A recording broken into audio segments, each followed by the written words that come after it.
don't feel like Clemson had any answers tonight. I feel like we kind of laid down, which is unfortunate. Yep. I've not seen a Clemson team kind of lay down as much as this team did tonight, and it's kind of disheartening. And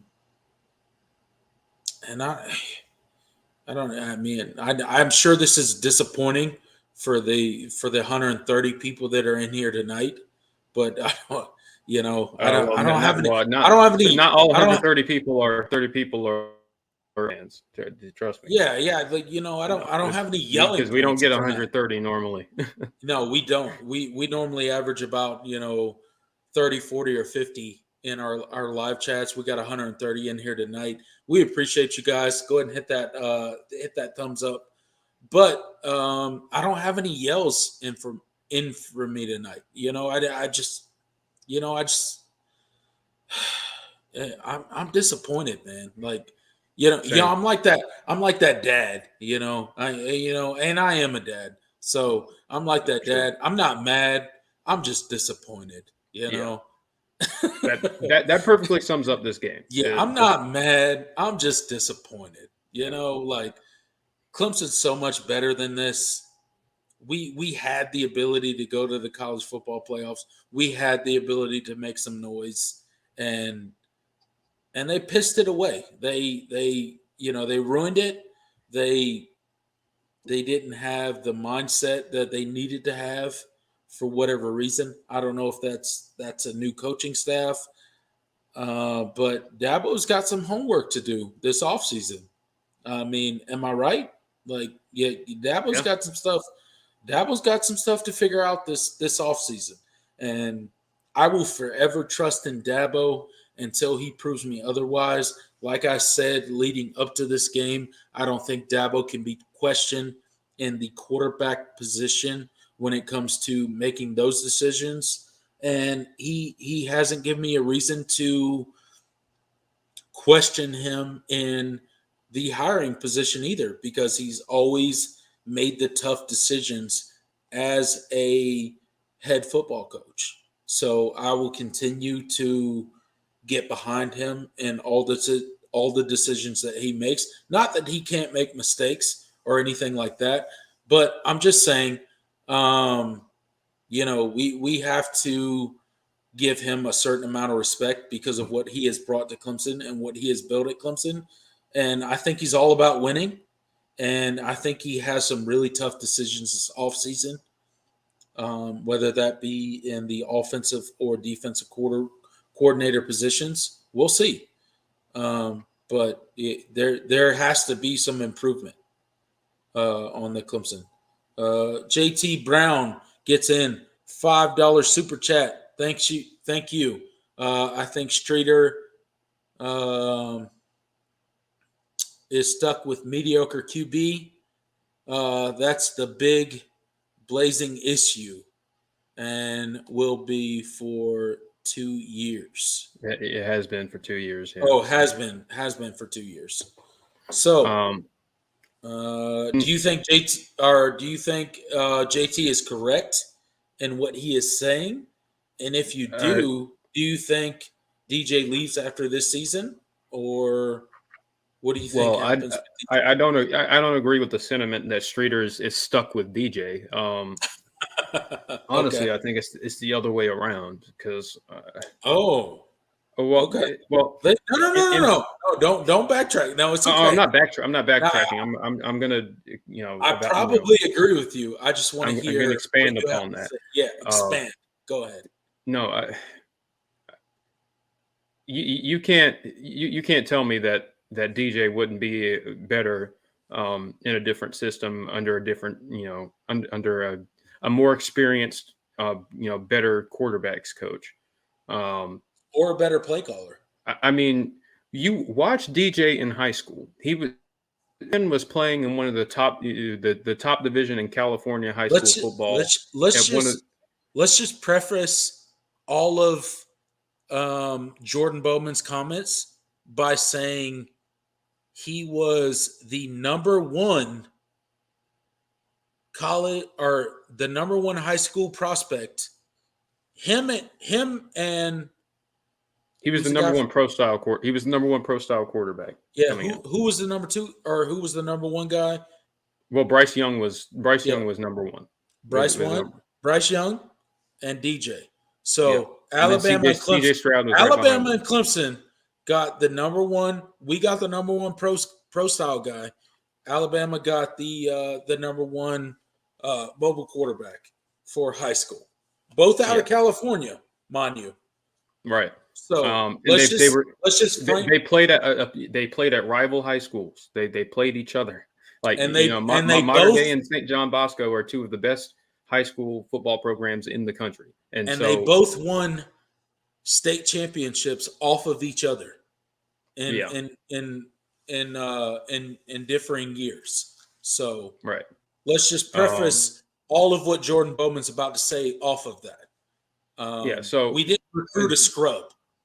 right. So, to say that Streeter is stuck with a mediocre quarterback like DJ was just some like random 3-star that we picked up and just happened to be the starter. No. The DJ was unanimously one of the best quarterbacks in his class. He was coveted by everybody. He had offers from all over.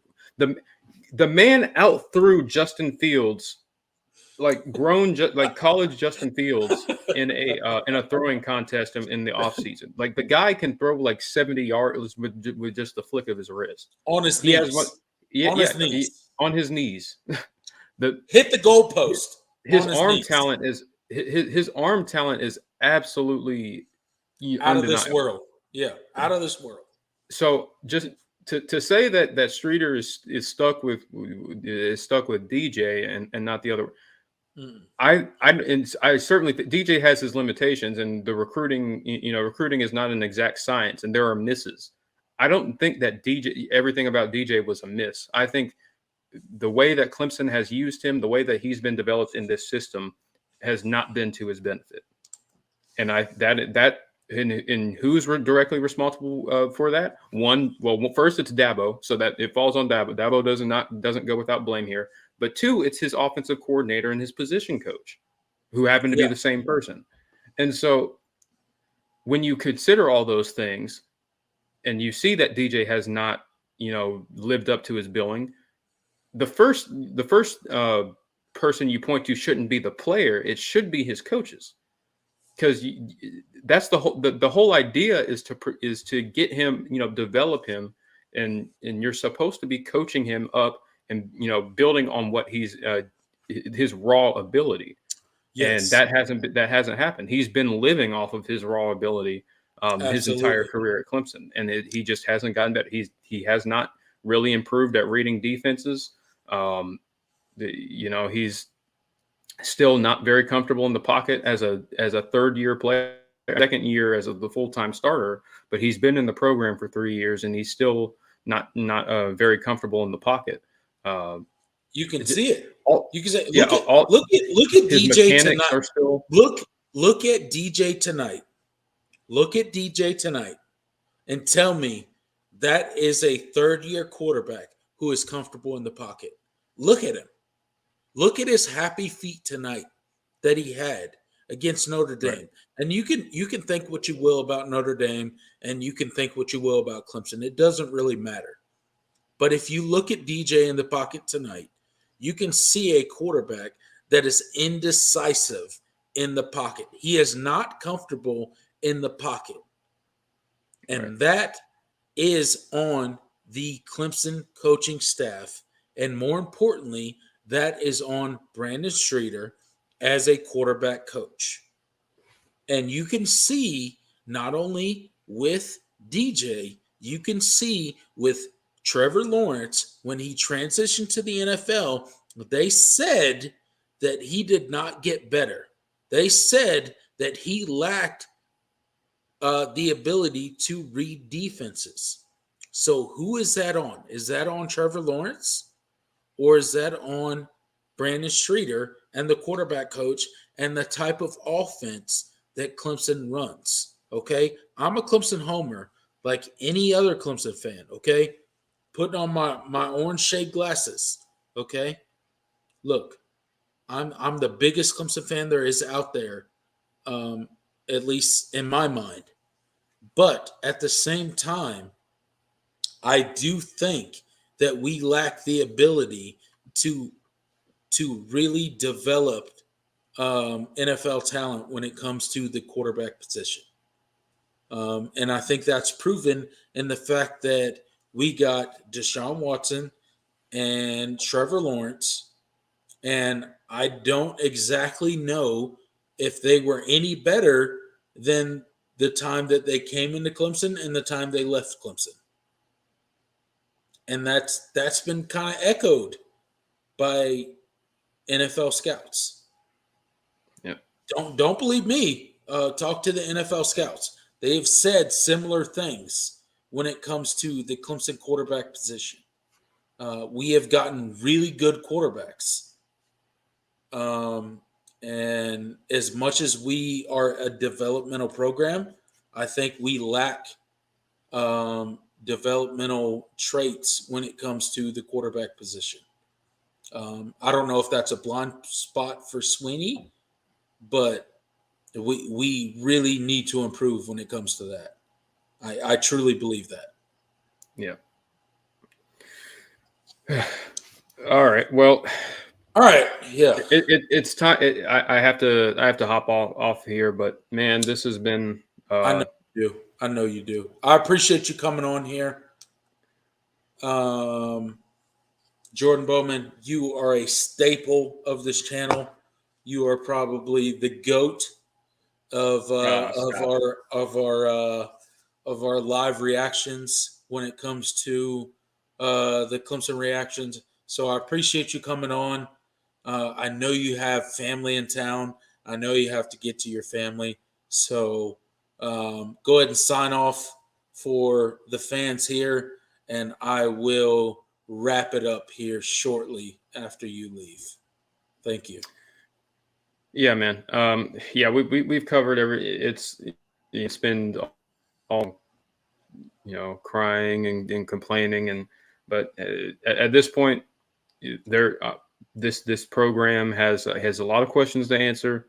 They're going to have to do some soul searching, because this was this was an ass kicking. Through all the complaining, at the end of the day, you got to give props to Notre Dame, because they played they executed their game plan. That is what true coaching and preparation looks like. What Notre Dame did tonight. That is what it looks like. And so, and Clemson used to do that. And they haven't been able to do that so much recently. So this program has they have a lot to figure out. The season's not over. There's still a lot to play for.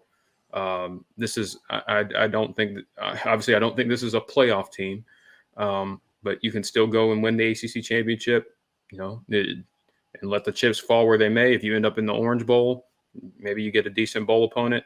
I mean, you can still chalk it up as a good season, but it's really about the off season and what that looks like. So I'm not throwing in the towel and say I'm not going to watch this team anymore and I'm over everything. It's over and never, the not once. Right.